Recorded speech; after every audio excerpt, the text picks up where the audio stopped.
पश्चिम बंगाल में चुनाव की सरगर्मी के बीच सीएम ममता बनर्जी लगातार केंद्र सरकार और चुनाव आयोग पर हमलावर हैं। अब उन्होंने चुनाव आयोग को एक चिट्ठी लिखी है जिसमें उन्होंने बंगाल के लोगों के लोकतांत्रिक अधिकारों के खिलाफ गंभीर साजिश का आरोप लगाया है। उन्होंने राज्य विधानसभा चुनावों से पहले एसआईआर प्रक्रिया में फर्जी वोटर एंट्री पर रोक लगाने की भी मांग की है। वहीं ममता बनर्जी के पत्र को लेकर अब सियासी बयानबाजी भी तेज हो गई है। पश्चिम बंगाल में चुनाव की सरगर्मी के बीच सीएम ममता बनर्जी लगातार केंद्र सरकार और चुनाव आयोग पर हमलावर हैं। अब उन्होंने चुनाव आयोग को एक चिट्ठी लिखी। इस चिट्ठी में उन्होंने बंगाल के लोगों के लोकतांत्रिक अधिकारों के खिलाफ गंभीर साजिश का आरोप लगाया है। उन्होंने राज्य विधानसभा चुनाव से पहले एसआईआर प्रक्रिया में फर्जी वोटर एंट्री पर रोक लगाने की भी मांग की है। ममता बनर्जी ने पत्र में लिखा है, एसआईआर के तहत निर्णय प्रक्रिया जारी रहने के दौरान बीजेपी मतदाता सूची में फर्जी मतदाताओं के आवेदन जमा कर रही है जो बंगाल के निवासी नहीं है। चुनाव आयोग बंगाल की जनता के लोकतांत्रिक और मौलिक अधिकारों को कमजोर कर रहा है। दोषपूर्ण और लक्षित प्रतीत होने वाले एसआईआर ने लाखों लोगों को गंभीर कठिनाई में डाल दिया है, जिससे कई लोग मताधिकार से वंचित होने की कगार पर पहुंच गए हैं। ममता बनर्जी द्वारा चुनाव आयोग को पत्र लिखने के बाद बंगाल की सियासत पूरी तरह से गर्मा चुकी है।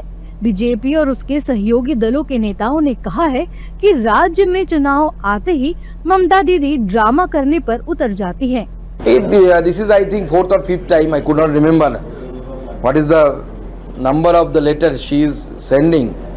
But several letters have been sent by the Mamata Banerjee, and these are nothing but just the wild allegations against the Election Commission. If they have any proof, they should proceed to the court. ये संवैधानिक प्रक्रिया है और वो खुद मुख्यमंत्री होकर के संवैधानिक संस्थाओं पे हमला करती हैं, धरना दे देती हैं। सुप्रीम कोर्ट इसी बात पे उनकी फटकार लगाता है। ये चुनाव प्रक्रिया का तरीका है। निष्पक्ष चुनाव कराने के लिए समय समय पे एसआईआर होता है, स्पेशल रिवीजन होता है, मतदाताओं का परीक्षण होता है, जो सही मतदाता है उनको बनना होता है। तो अब अगर ममता कर रही तो ये उनकी बौखलाहट है, उनकी हार सुनिश्चित। ममता बनर्जी सिर्फ भ्रामक प्रचार फैला करके अब लगातार उनके टीएमसी के जो कार्यकर्ता हैं गुंडागर्दी पर उतर आए हैं और जिस तरह से उसने चुनाव आयोग के खिलाफ एसआईआर के खिलाफ आवाज उठाई, बाद में सुप्रीम कोर्ट ने उसको मुहर लगाया, तो इस पारदर्शिता के खिलाफ भी बहुत दिन प्रचार करने का प्रयास की। अब ममता बनर्जी का अंत समय आ गया है। देखिए, भगवान को जो मंजूर हो वो हो। No, it's a very big joke of the decade. Like Mamata Banerjee, whenever the elections will be is there, like she will be alleging like only BJP is doing and she will do many dramas. Like last time we have seen she have breaked her leg and with a putty like this thing, and she came into the people and she won the election.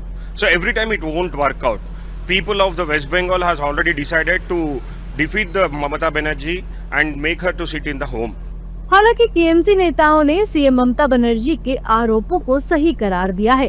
TMC ने चुनाव आयोग और BJP पर SIR के जरिए बंगाल की जनता का vote काटने और फर्जी वोटरों को लिस्ट में शामिल करने का आरोप लगाया है। एसआईआर को लेकर विपक्ष बिहार चुनाव से ही केंद्र सरकार और चुनाव आयोग पर आरोप लगाता रहा है। एसआईआर के खिलाफ राहुल गांधी ने बिहार में यात्रा भी की थी, लेकिन बिहार चुनाव परिणामों में उन्हें मुंह की खानी पड़ी। वहीं सीएम ममता बनर्जी एसआईआर के विरोध में सड़कों पर उतर चुकी हैं। हालांकि बीजेपी ने दावा कर दिया है कि इस बार सीएम ममता बनर्जी बंगाल से साफ हो जाएंगी। बंगाल में किसकी सरकार बनेगी और कौन राज्य से साफ होगा, ये तो 4 मई को चुनाव परिणामों के बाद ही स्पष्ट हो पाएगा।